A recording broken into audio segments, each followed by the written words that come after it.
Olá! No TV MP Entrevista de hoje vamos falar sobre um assunto que está na pauta do dia, a influência das tecnologias e redes sociais na adolescência. E eu converso com o professor, psicólogo e psicanalista Hugo Bento. Ele trabalha no atendimento clínico e psicossocial a crianças, adolescentes e jovens e em políticas públicas de saúde, de direitos humanos e de segurança pública. Tudo bem, Hugo? Tudo bem. Bem-vindo, muito obrigada por ter vindo conversar conosco. Eu que agradeço pelo convite, pela confiança e pela oportunidade de falar sobre adolescências na TV. Pois é, eu queria que você nos dissesse, para iniciar essa conversa, o que caracteriza a adolescência? Transformação, mudança. Me parece que essas duas palavras, elas caracterizam ou sintetizam muito bem o que é essa etapa da vida em que, a partir das transformações do corpo, uma série de questões relacionadas à relação consigo mesmo, à relação com o outro, à relação com as instituições, à relação com o mundo, vão sofrendo modificações, né? Então, a definição de adolescência enquanto uma etapa do desenvolvimento humano, enquanto um momento da trajetória de vida, é exatamente essa, uma fase, um momento de muitas modificações e de transformações que não são apenas físicas, mas sobretudo relacionais e subjetivas. Eu já ouvi falar muito que a gente acha que a adolescência começa nos anos teen, né, em inglês, a partir dos 13, digamos aí, e que terminaria com 18 anos, mas isso nem sempre é verdade. É muito variável, né? Muito variável. A impossibilidade de definir com precisão quando a adolescência começa e quando a adolescência termina, se dá porque em cada momento da história, em cada contexto social, nós vamos ter uma definição, uma representação específica do que seja adolescência. Por exemplo, no Brasil, o Estatuto da Criança e do Adolescente, de forma jurídica, né, de forma legislativa, vamos pensar assim, estabelece que a adolescência começa aos 12 e termina aos 18 anos de idade. Se eu for adotar a adolescência como exatamente essa etapa de transformação em que alguém sai da infância, ingressa na vida adulta e é capaz de sustentar o próprio desejo, de responder por si, de bancar com as próprias escolhas diante do mundo, diante da sociedade, eu vou ter adolescentes com 25, 26 anos de idade, né? Assim, então, isso é muito variável. A própria definição de adolescência pelas instituições internacionais, pelos órgãos internacionais, varia. O Estatuto da Criança e do Adolescente, por exemplo, aqui no contexto do Brasil, estabelece de 12 a 18. Se você pega a Organização Mundial da Saúde, ela vai ter um período de 10 aos 20, como essa fase da adolescência. Então, tem uma variação. O que há de comum nessas diferentes definições ou circunscrições do que seja adolescência é exatamente o entendimento de que é uma etapa de transformação, uma etapa de mudança, né? Então, essa questão de um movimento, de sair de um lugar e ir para o outro, é o definidor da adolescência. E que atenção que ela exige de pais, familiares, né, responsáveis, professores, nesse período? Como toda etapa de mudança, como toda fase de transição ou de avanço para um novo momento, a adolescência ela vai exigir por parte dos cuidadores, das pessoas que estão ao redor desse sujeito em transformação, em modificação, um cuidado e uma paciência muito grande, né? Porque se tem uma espécie de conflito, não é mais uma criança, mas também não é um adulto. Se pode assumir algumas responsabilidades que uma criança não pode assumir, mas também não é a responsabilidade que um adulto assume. Então, existe aqui a necessidade de uma espécie de dilatar do tempo de compreender, uma calma exatamente para ir acompanhando esse processo de mudança e, ao mesmo tempo, também de perdas. Porque quando nós falamos de adolescência, nós estamos falando exatamente de abrir mão ou de deixar cair uma série de coisas que eram importantes na infância, né? Então, as brincadeiras já não são mais as mesmas, a relação com os pais já não acontece da mesma maneira, por exemplo, a questão da vestimenta, a possibilidade de escolher o que vai se comer ou o que não vai se comer, o que vai ler ou o que vai deixar de ler, o que vai assistir ou deixar de assistir na televisão. Essas mudanças todas, elas podem ser fonte ou de muito prazer, de muita satisfação, ou a depender de como que os adultos ao redor lidam com elas, fonte de muito sofrimento para esse sujeito adolescente, né? Então, a paciência, a cautela, são elementos importantes nessa fase. Você falou de sofrimento e aí eu pensei que muitas vezes a adolescência traz uma introversão que não é natural, muitas vezes, não é saudável. Como observar isso? O que os pais devem ficar atentos para saber se o filho está sofrendo algum problema ou não? Nessa fase de muita transformação, é esperado que algum tipo de reflexão sobre si mesmo ou de tentativa de elaborar, né, uma resposta à pergunta: o que está acontecendo comigo? O que está rolando comigo? Aconteça. Me parece que isso que a gente chama de introversão pode ser, muitas das vezes, o simples movimento do adolescente de parar para pensar na própria condição. Né? Na infância, nós temos um circuito de satisfação, vou chamar assim, que ele é muito limitado ao próprio corpo. Há prazer, há algum tipo de ganho, há algum tipo de experiência satisfatória que se processa no próprio corpo da criança. Com as transformações todas da puberdade, esse circuito de satisfação, ele se altera. O prazer, a alegria, a satisfação que antes eu encontrava em meu próprio corpo, agora eu preciso que isso passe pelo corpo do outro. É aí que o interesse sexual, por exemplo, se desperta na adolescência com mais intensidade do que talvez em outras fases da vida, né? É nesse momento em que a pergunta sobre como estou me apresentando para o outro, ou que outro é esse que me deseja ou não me deseja, se tornam tão relevantes, exatamente porque há uma modificação no nosso circuito de satisfação. O prazer da criança, ele é restrito ao seu próprio corpo. O prazer do adolescente, ainda que ele seja desaguado no próprio corpo, ele passa agora pelo corpo do outro. Isso que muitas das vezes a gente está chamando de introversão pode ser um exercício reflexivo desse adolescente ou dessa adolescente, exatamente pensando nisso. Como que eu vou fazer para ser desejado ou desejável aos olhos do outro e, junto desse outro, obter a satisfação que em outro momento eu obtive comigo mesmo. E aí que todas as questões que exigem um pouco mais de atenção, né, por parte do próprio sujeito, elas se afloram. Questões que vão se relacionar, então, ao gênero, questões que vão se relacionar à vestimenta e à aparência corporal, questões que vão se relacionar a algum tipo de bem, né, do que apresentar para o outro. E todas essas perguntas, fervilhando na cabeça ao mesmo tempo, às vezes elas vão exigir mesmo um momento de reflexão. O que vai diferenciar, talvez, esse exercício de reflexão comum à adolescência de um quadro patológico, de uma situação adoentada, né, ou de um sofrimento psíquico agravado, é exatamente as consequências práticas para a vida do adolescente em relação a isso. Que tipos de transtornos mentais são mais comuns na adolescência? Por exemplo, a depressão, né, uma alteração brusca do humor, de forma que esse adolescente ou essa adolescente, no meio de tantas transformações, não consiga sentir vida, não consiga sentir ânimo para encarar os desafios que são colocados diante dele ou diante dela. Né?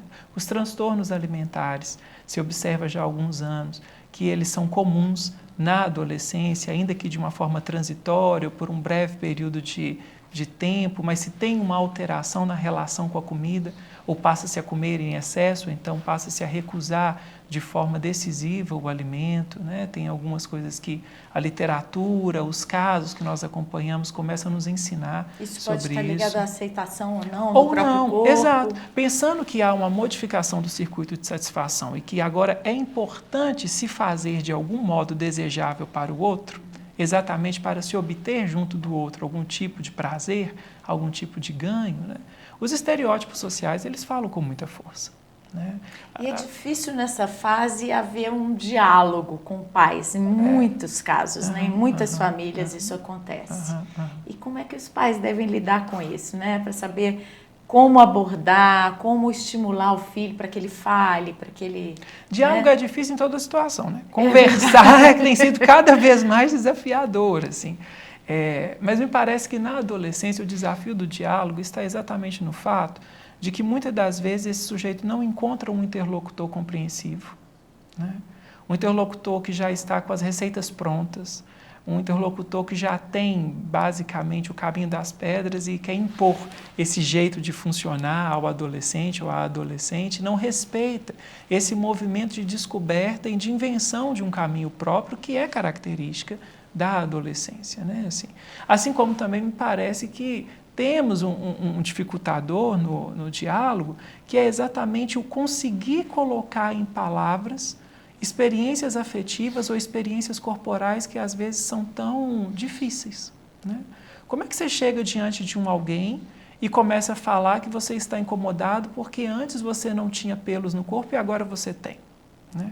Como é que você narra com uma certa precisão que você está perturbado, que você está emocionalmente abalado, porque aquela menina lá da sala de aula que desperta tanto o seu interesse não está nem aí para você, né? Então, são coisas que podem parecer, para o mundo dos adultos, muito simples ou muito comuns, né?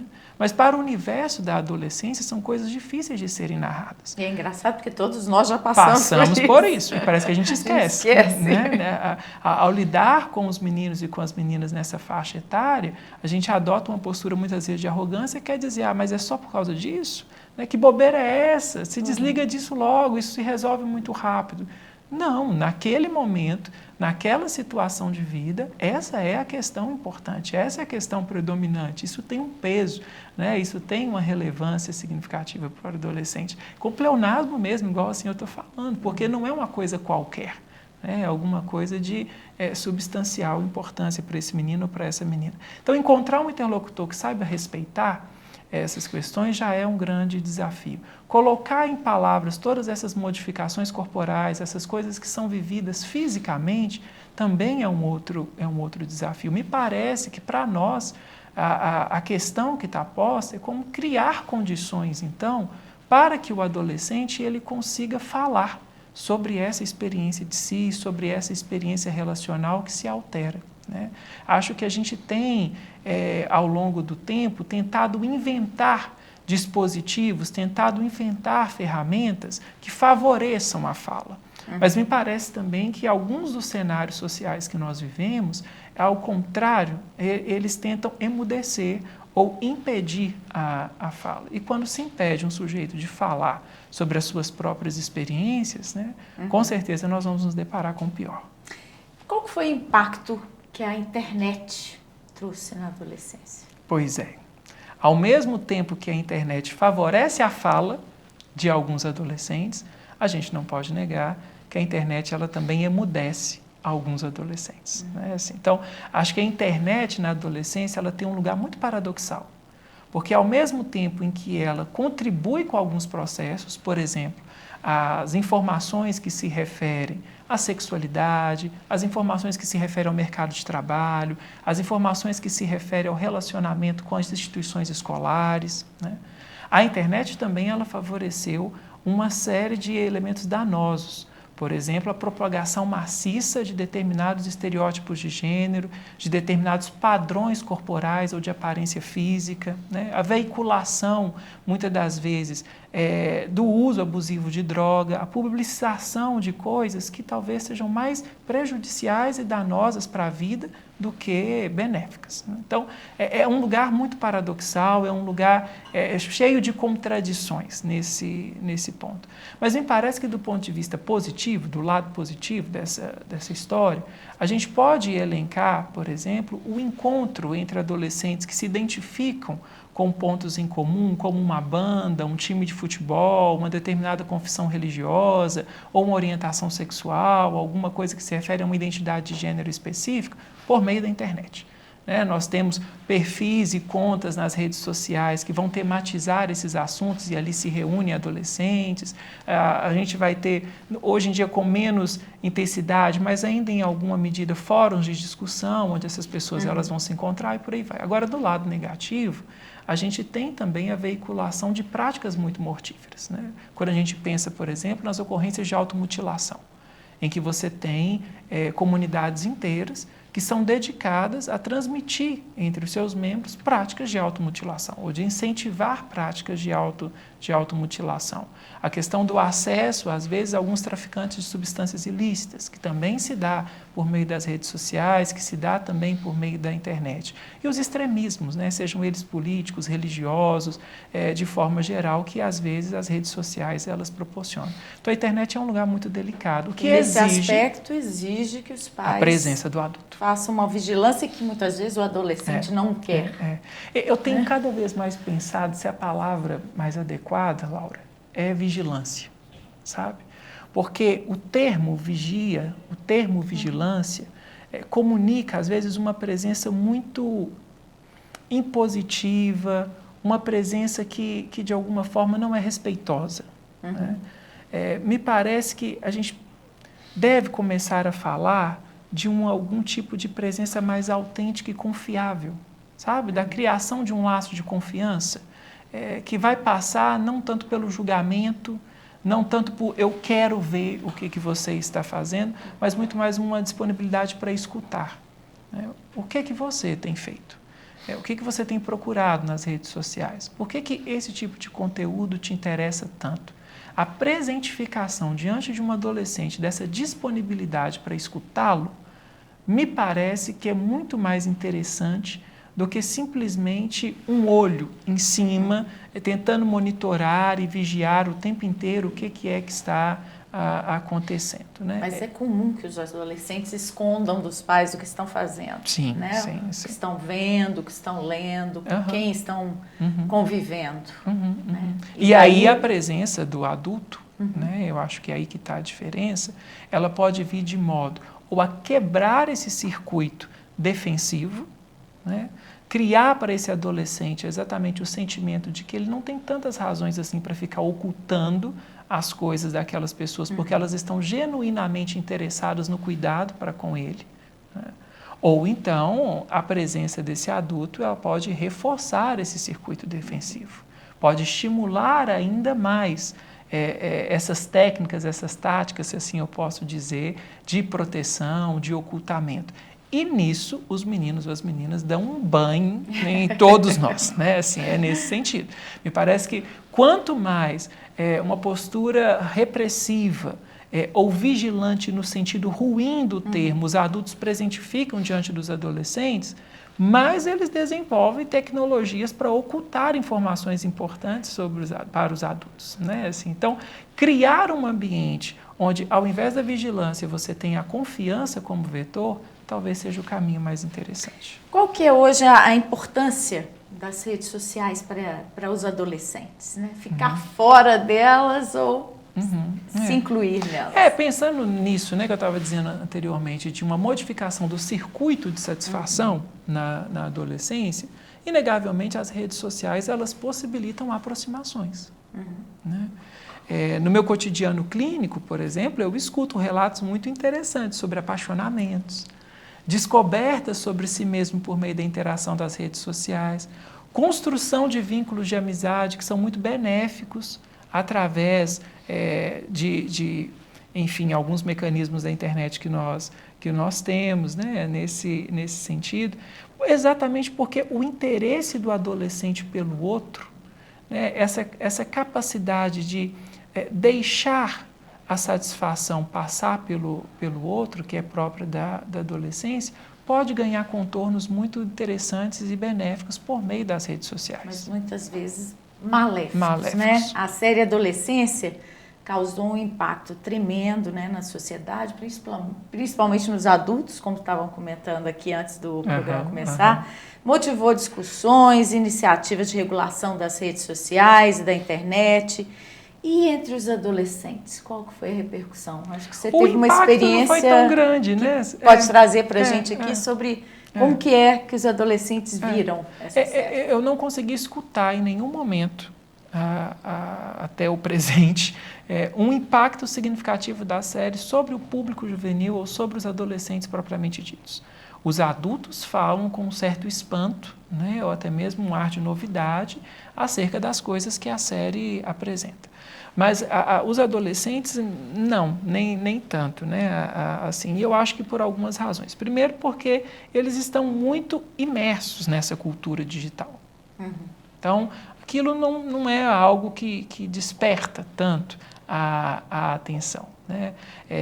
As figurinhas, já os memes, falar de todos aqueles temas, né, trazidos. Estão ali, de alguma maneira. Segundo, me parece que principalmente no contexto do Brasil, porque a realidade familiar retratada na série é uma realidade familiar que talvez para o contexto europeu ou do sul global, né, assim, do norte global, perdão, seja uma realidade de algum tipo de defasagem, de algum tipo de vulnerabilidade, algo nesse sentido. As nossas vulnerabilidades, as nossas defasagens no contexto em que nós vivemos, elas são talvez um pouco mais gritantes do que aquelas que se apresentam ali. Do ponto de vista econômico, né, do ponto de vista da habitação, do saneamento básico e uma série de coisas nesse sentido que atravessa, obviamente, a experiência de vida dos adolescentes brasileiros, das adolescentes brasileiras. Então, tem alguma coisa dali que provoca um certo distanciamento da relação do adolescente no Brasil com aquilo que é retratado, apesar de possibilitar aproximação especificamente por causa da questão da rede social e o quanto que a internet movimenta, por exemplo, a escola, as interações entre amigos e coisas nesse sentido. Mas tanto no consultório quanto também em algumas intervenções psicossociais, como o que aconteceu no Ministério Público. Conta pra gente como é que foi essa experiência. Há uma decisão, né, por parte da Promotoria de Justiça da Infância e da Adolescência de convidar os jovens aprendizes que trabalham no Ministério Público, nos diferentes departamentos do Ministério Público, para uma semana de atividades a partir da série Adolescência. Então, houve a exibição dos capítulos da série e, na sequência, alguns profissionais, um deles fui eu, foram convidados a conversar com os adolescentes sobre aquilo. Por eu ter uma trajetória em gênero e sexualidade, essas questões relacionadas à identificação sexual, à juventude e à adolescência, o meu ponto de conversa com os adolescentes foi exatamente esse, porque a série ela nos apresenta, né, o quanto que há grupos masculinistas, o discurso misógino, um discurso machista, ele é veiculado por meio da internet, das redes sociais e produz efeito na vida cotidiana dos meninos e das meninas. Então, a gente foi conversar um pouco sobre isso. E foi bem interessante porque, por meio da conversa, se percebeu que o impacto afetivo da série não é tão grande no público adolescente. Mas, à medida em que se abre oportunidade para eles falarem sobre o que eles sentiram, o que eles pensam, né? Qual foi a experiência de cada um deles ao assistir aquela produção, algumas questões muito relacionadas a essas transformações da adolescência, elas se apresentaram no discurso. Então, me parece que a série ela pode funcionar como um deflagrador de conversas interessantes com os adolescentes se nós tivermos pessoas que vão facilitar esse diálogo. Né? Assim, a apresentação por si só, não. Mas alguma coisa que vem na sequência estimulando a fala, talvez seja um caminho interessante de trabalho. E eles falam sobre esse tipo de drama, né, que o personagem, que é um adolescente, apresenta, que ele se sente rejeitado e ele reage com violência. Sou contra homem meninas. ou sou mulher Isso. é uma questão estrutural para todo ser humano. Né? Mas na adolescência, exatamente por nós termos uma transformação dos nossos modos de satisfação, essa pergunta, ela ganha mais peso, ela ganha uma importância maior nesse sentido. E aí que as redes sociais ou a internet, de forma geral, elas podem, para nós, apresentar muitos problemas. Porque quando, por meio das redes, é veiculado um único tipo de masculinidade ou um único tipo de feminilidade, e se tem todo um aparato tecnológico para reafirmar o valor daquele tipo de masculinidade e, ao mesmo tempo, não atribuir valor aos outros tipos de masculinidade que nós temos na sociedade, por exemplo, nós vamos ter alguns efeitos radicais, como é o que acontece na série. Né? Assim, então, esse é um ponto interessante. Os grupos masculinistas ou os grupos misóginos, eles se servem exatamente dessa pergunta que é tão fundamental na adolescência sobre o que é ser um homem, o que é ser uma mulher, né? Para apresentar um determinado modelo fechado do que é ser um homem e do que é ser uma mulher e estimular o combate decisivo a tudo aquilo que não está em conformidade com esse modelo fechado do que é ser um homem e do que é ser uma mulher. E a série, nesse sentido, foi uma boa contribuição. Eu queria encerrar, a gente tem ainda uns poucos minutos, mas para falar dessa dependência. Como trabalhar para que esses adolescentes não sejam tão dependentes, né, dos seus celulares, das redes sociais, que caminho apontar para eles? Eu penso que, como sociedade, nós precisamos nos fazer uma pergunta fundamental nessa história. O que é que nós temos oferecido para os adolescentes como via de satisfação ou caminho de satisfação que não seja apenas os dispositivos eletrônicos e tecnológicos, né? E aí, nesse sentido, eu acho que vale a pena retomar aqui algo que é chamativo no Estatuto da Criança e do Adolescente, quando se fala de proteção integral, como alguma coisa que é dever da família, do Estado e da sociedade como um todo. A gente vive falando que os meninos estão o tempo inteiro no computador ou no celular, mas o que enquanto sociedade, nós temos oferecido de diferente para eles, né? E eu acho que é com essa pergunta que a gente pode inventar algumas coisas e também cobrar, principalmente do poder público, cobrar das esferas estatais algumas respostas. Onde é que estão as políticas de arte e de cultura? Onde é que estão as políticas de lazer? Onde é que estão as oportunidades, por exemplo, de sentar com a família numa praça e trocar uma ideia, né? De encontrar de modo seguro, num espaço que tenha música, num espaço que tenha algum outro tipo de manifestação cultural e não ser violentado pelos próprios agentes do Estado. Então, tem alguma coisa aqui que nos exige sair simplesmente de uma perspectiva individualista. Esse menino só gosta de telefone.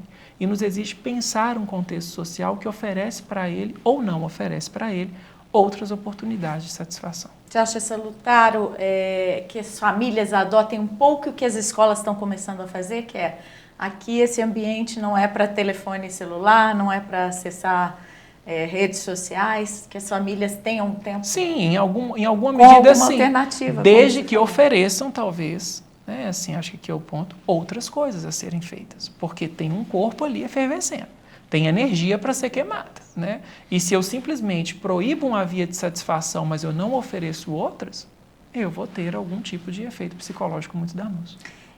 Última pergunta, vou te pedir para ser bem breve. Como é que a gente pode incentivar esses jovens a terem projetos de vida saudáveis? Eu não vejo outro caminho senão a atuação política.